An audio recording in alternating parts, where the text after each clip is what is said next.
Na nossa sequência do estudo do ser de Deus, ser e as obras de Deus, nós estamos agora estudando sobre o decreto, e dentro do assunto decreto nós estamos estudando o tema predestinação. E esse é um assunto que é necessário o conhecimento dele, porque primeiro as escrituras nos ensinam claramente essa doutrina, ela é necessária para a nossa fé ser vigorada, ser então firmada sobre a rocha da verdade que é Cristo, e para que Deus possa ser glorificado através do amor pela verdade, né? Quando nós vamos tratar do assunto, necessariamente nós precisamos definir, né, o que é predestinação. A Escritura ela usa como intercambiável, como sinônimos, a palavra predestinação ou eleição, e os teólogos seguem essa prática da Bíblia, né? Por exemplo, Louis Berkhof, na sua teologia sistemática, diz assim, a definição que ele oferece sobre predestinação: é o ato eterno de Deus pelo qual ele, em seu soberano beneplácito, e sem levar em conta nenhum mérito previsto nos homens, escolhe um certo número deles para receberem a graça especial e a salvação eterna. Então nós vemos aqui algumas características interessantes nessa definição. Em primeiro lugar, é um ato eterno de Deus. Então Deus soberanamente ele escolhe, é um livre ato de Deus. Deus não está condicionado por nada que exista no homem, nem boa obra, nem virtude, nem fé, nada. Não é porque Deus previu, não é com base numa fé prevista, em virtudes previstas, mas Deus soberana e livremente ele escolhe amar aqueles que se tornam pela sua vontade objetos do seu amor, enquanto ele rejeita a outros, né?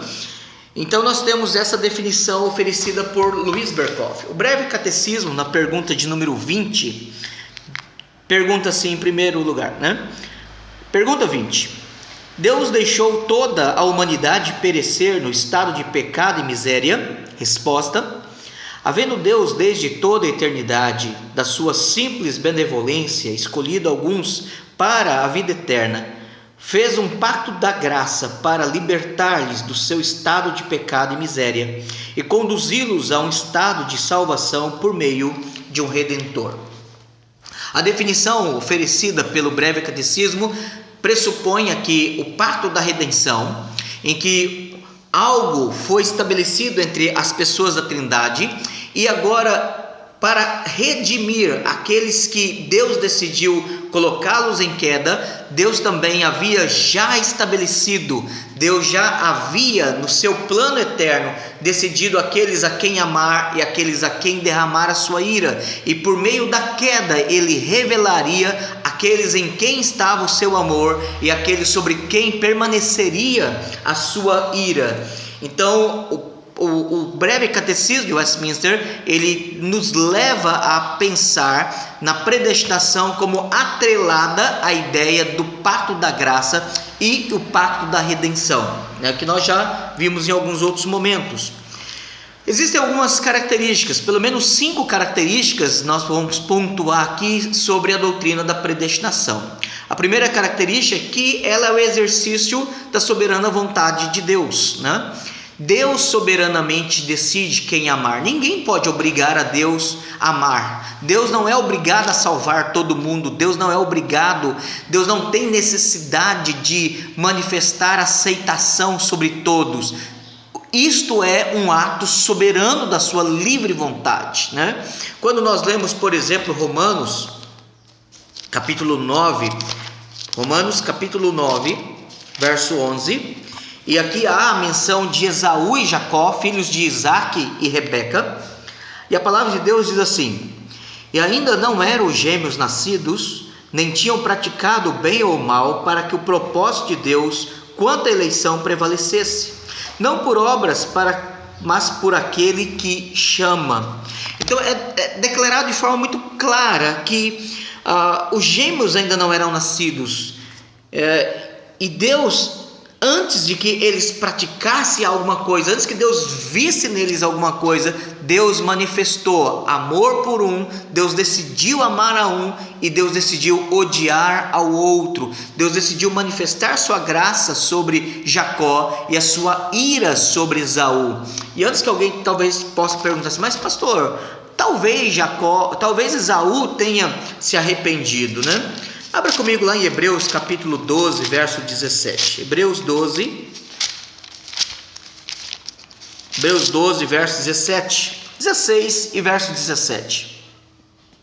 Hebreus 12, 16 e 17 diz assim a palavra do Senhor: Nem haja algum impuro ou profano como foi Esaú, o qual por um repasto vendeu o seu direito de primogenitura, pois sabeis também que posteriormente, querendo herdar a bênção, foi rejeitado, pois não achou lugar de arrependimento, embora com lágrimas o tivesse buscado.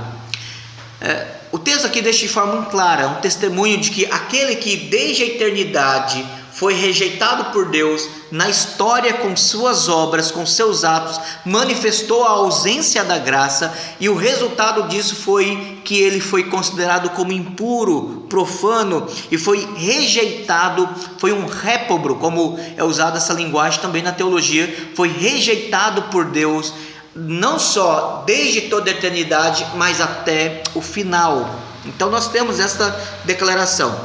2 Timóteo capítulo 1, verso 9. 2 Timóteo 1, verso 9. A palavra de Deus diz assim: que nos salvou, Deus que nos salvou e nos chamou com santa vocação, não segundo as nossas obras, mas conforme a sua própria determinação e graça que nos foi dada em Cristo Jesus, antes dos tempos eternos. Então nós temos aqui a declaração de que, primeiro, Deus ele nos chamou e nos vocacionou, né? E isso ele fez historicamente pela pregação do Evangelho, como resultado de algo que ele fez antes da fundação do mundo, uma decisão tomada antes da fundação do mundo com graça em Cristo Jesus, né? Então você tem aqui então que, em primeiro lugar, primeira característica então da predestinação, que ela é o exercício da soberana vontade de Deus. Em segundo lugar, ela é imutável. A segunda característica, né, é que a predestinação, a eleição de Deus, a decisão de salvar-nos desde toda a eternidade, ela é imutável. Romanos 8, verso 29 ao verso 30, a palavra de Deus diz assim: Porquanto aos que de antemão conheceu, aqui conheceu antes da fundação do mundo, né? Aos que de antemão conheceu, também os predestinou para serem conformes à imagem do seu Filho, a fim de que ele seja o primogênito entre muitos irmãos. E aos que predestinou, a esses também chamou, e aos que chamou, a esses também justificou, e aos que justificou, a esses também glorificou.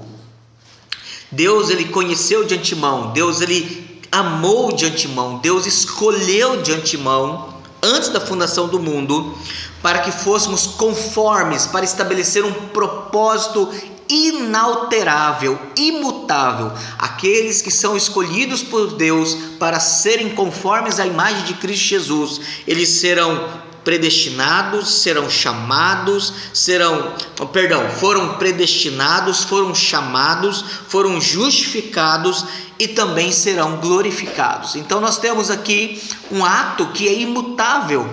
Aquilo que começou, aí Paulo, quando fala em Filipenses capítulo 1, verso 6, né? Aquele que começou a boa obra em vós, há de completá-la até o dia de Cristo Jesus. Então aquele que predestinou, ele também levará a glorificação. E é por isso que a salvação é uma obra de eternidade a eternidade, onde Deus soberanamente executa a sua vontade de forma imutável.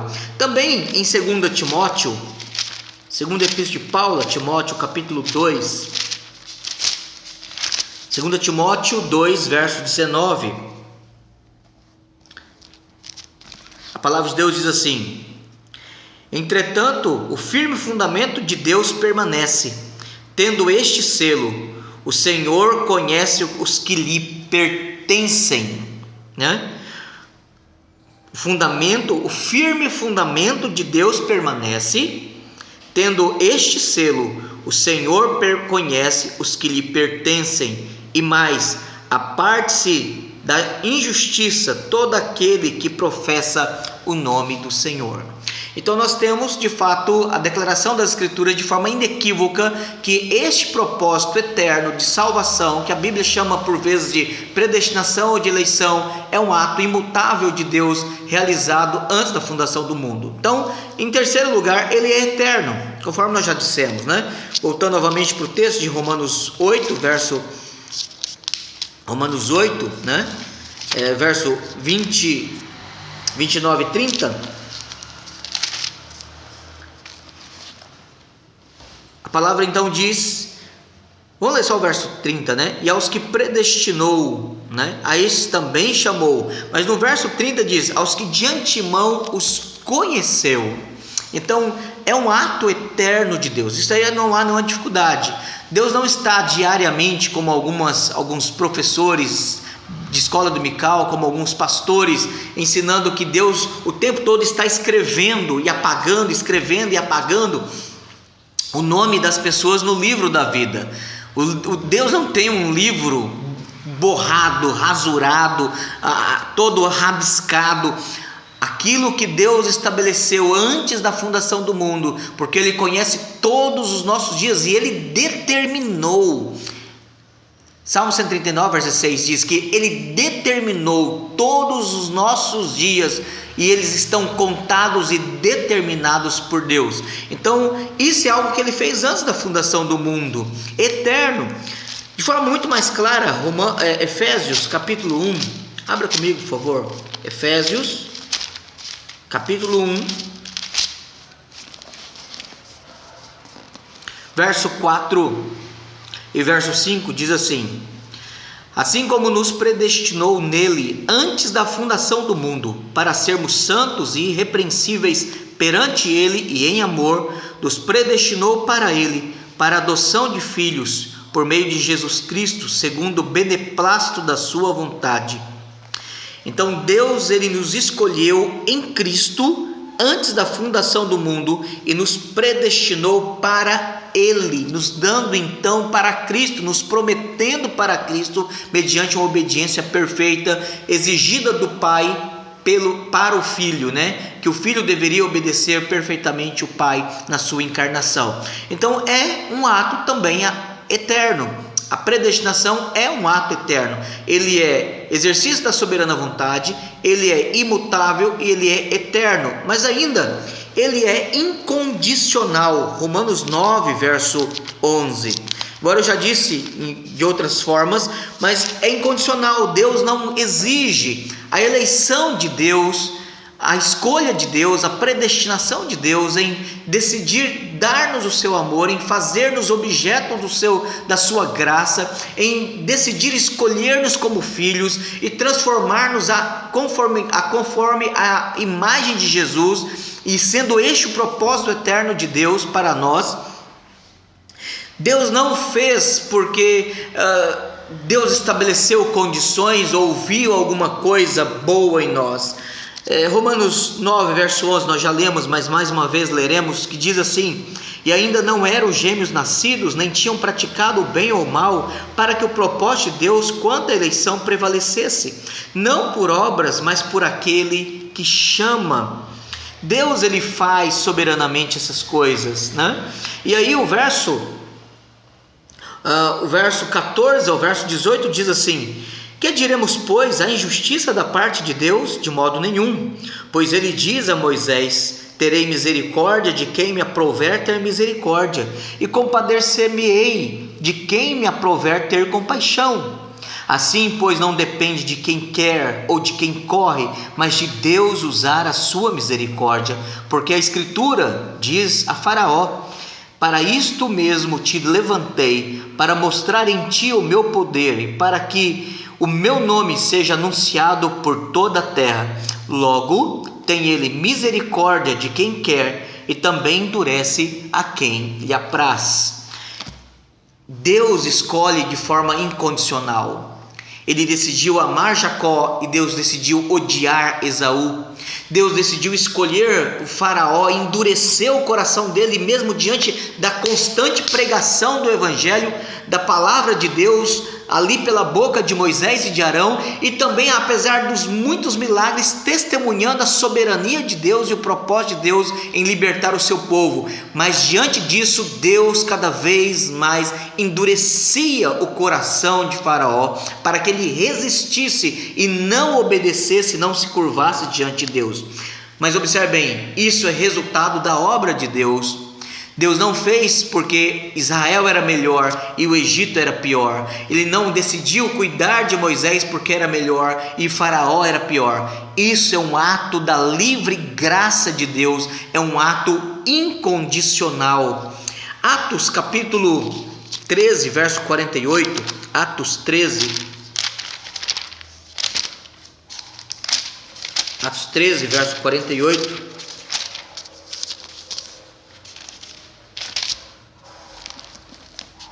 A palavra de Deus diz assim: os gentios, ouvindo isto, regozijavam-se e glorificavam a Deus, e glorificavam a palavra do Senhor, e creram todos os que haviam sido destinados para a vida eterna. E creram todos os que haviam sido destinados para a vida eterna. Então nós temos aqui que é um ato incondicional de Deus. Não tem motivo para Deus assim. Deus, lembrando, Paulo, ele primeiramente chegava para pregar na sinagoga e por vezes ele era expulso das sinagogas, e após então ser expulso ou rejeitado a sua pregação e a sua pessoa pelos judeus, ele partia naquela cidade, ele deixava os judeus e ia então pregar aos gentios. E aqui nós temos gentios, homens pagãos, incrédulos, homens de uma vida imoral, crendo, e creram todos os que haviam sido destinados para a vida eterna. Ainda 1 Pedro capítulo 1 verso 2, 1 Pedro 1 verso 2, 1 Pedro 1 verso 2, diz assim a palavra do Senhor: eleitos segundo a presciência de Deus Pai, em santificação do Espírito, para obediência à aspersão do sangue de Jesus Cristo, graça e paz vos sejam multiplicadas. Então, eleitos segundo a presciência de Deus. Deus, ele não viu nada no homem para que pudesse chamar-lhe a atenção e incliná-lo a favorecer o homem como um ato de recompensa. Deus, de forma incondicional, fez essas coisas. Mas ainda nós devemos lembrar que essa eleição, ela é um ato soberanamente irresistível. Salmo 110, verso 3.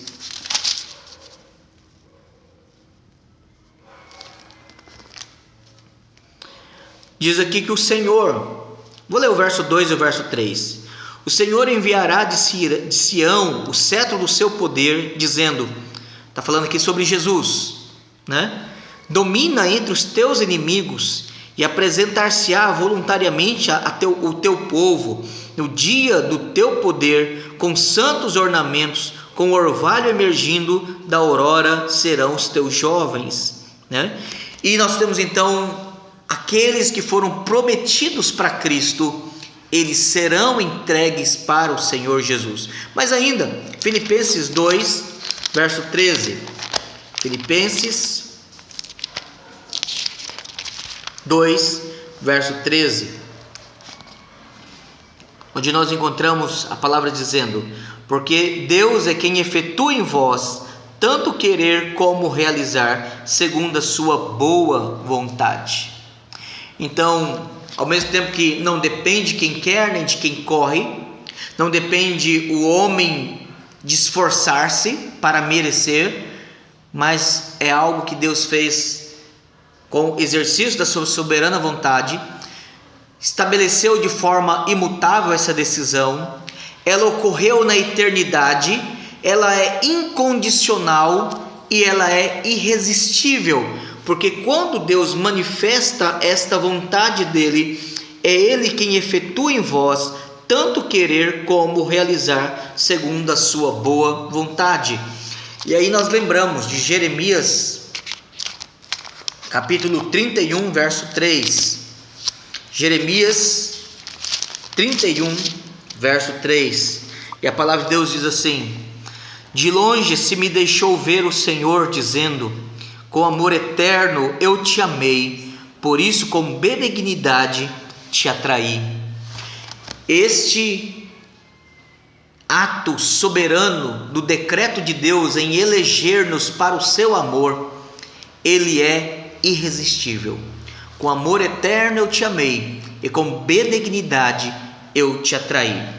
Mas ainda nós poderíamos pensar, qual é o propósito então de Deus nos escolher para a salvação, nos escolher em Cristo Jesus, né? Em primeiro lugar, Romanos capítulo 11, Romanos 11, do verso 7 ao verso... Romanos 11, do verso 7 ao verso 11. E a palavra de Deus diz assim, Romanos 11, do verso 7 ao verso 10. E diz assim a palavra do Senhor: que diremos, pois? O que Israel busca, isso não conseguiu, mas a eleição o alcançou. E os mais foram endurecidos, como está escrito: Deus lhes deu espírito de entorpecimento, olhos para não ver e ouvidos para não ouvir, até o dia de hoje. E diz Davi: torne-se-lhes a mesa em laço e a armadilha em tropeço e punição. Escureceram-se-lhes os olhos para que não vejam, e fiquem como quem sempre fiquem para sempre encurvadas as suas costas. Então Deus decide rejeitar majoritariamente Israel nos dias do Novo Testamento. Mas verso 11 diz assim: pergunto porventura, tropeçaram para que caíssem? De modo nenhum, mas pela sua transgressão veio a salvação aos gentios, para pô-los em ciúmes. Então você tem aqui uma informação de Paulo no livro de Romanos, que Deus então manifesta a sua rejeição aos judeus para que ele pudesse manifestar a sua graça aos gentios. Então o primeiro propósito de Deus com a predestinação é manifestar salvação, a salvação dos eleitos, quer sejam eles minoritariamente judeus e majoritariamente gentios, como aqui Paulo vem falando, mas ele está manifestando a sua vontade de salvar os seus eleitos. 2 Tessalonicenses capítulo 2, verso 13. 2 Tessalonicenses 2, verso 13 diz assim: entretanto devemos sempre dar graças a Deus por vós, irmãos amados pelo Senhor, porque Deus vos escolheu desde o princípio para a salvação, pela santificação do Espírito e fé na verdade.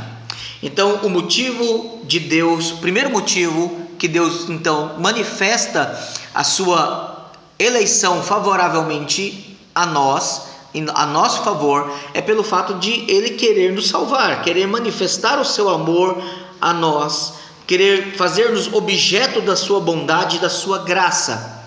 Em segundo lugar, falando do propósito, então, o primeiro propósito é salvar os seus eleitos, fazê-los alvo do seu amor, torná-los membros da sua família, da família de Deus. Em segundo lugar, levar a glória, manifestar a sua glória. Efésios capítulo 1. Efésios capítulo 1, versos 6, 12 e 14. Efésios 1, 6, 12 e 14 diz assim: 6. Para louvor da glória da sua graça, que Ele nos concedeu gratuitamente no amado. 12. A fim de sermos para louvor da sua glória, nós os que de antemão esperamos em Cristo. 14. O qual é o penhor da nossa herança até o resgate da sua propriedade, em louvor da sua glória. Então Paulo deixa de forma muito clara que a eleição, a decisão do Pai, a manifestação no Filho e a revelação da nossa salvação pela obra do Espírito Santo e a pregação, com a pregação do Evangelho, é para manifestar em nós, através de nós, e para que nós glorifiquemos a Deus, né? Ainda, e por último lugar, encerrando, 2 2 Timóteo 2, 21. 2 Timóteo 2, 21, Paulo diz assim: assim, pois, se alguém a si mesmo se purificar destes erros, será utensílio para a honra, santificado e útil ao seu possuidor, estando preparado para toda boa obra. Então, Deus ele nos prepara para sermos vaso de honra, para que como vasos de honra honremos a Deus, glorifiquemos a Deus. Então nós podemos resumir o nosso estudo da seguinte forma, né? Existem 5 características a predestinação ou eleição, que são termos sinônimos, né? Primeira característica é que a predestinação ela é exercício da soberana vontade de Deus. Segundo lugar, a predestinação ela é imutável. Em terceiro lugar, a predestinação ela é eterna. Em quarto lugar, a predestinação ela é incondicional. E em quinto lugar, a predestinação ela é irresistível. Então essas são as 5 características da predestinação, que revelam a soberania, a grandeza, a majestade de Deus. E a predestinação, então, na vida dos eleitos de Deus, tem 2 propósitos. Primeiro, é a salvação de suas almas, para que se tornem objetos do amor e membros da família de Deus. E em segundo lugar, para que neles e por meio deles, Deus manifeste a sua glória. Que Deus nos abençoe, firmando-nos neste entendimento, firmando-nos nesta convicção, firmando-nos para vivermos e compartilharmos com sabedoria, temor e amor a Deus a respeito deste assunto tão importante e tão claro nas Escrituras. Que Deus nos abençoe. Amém.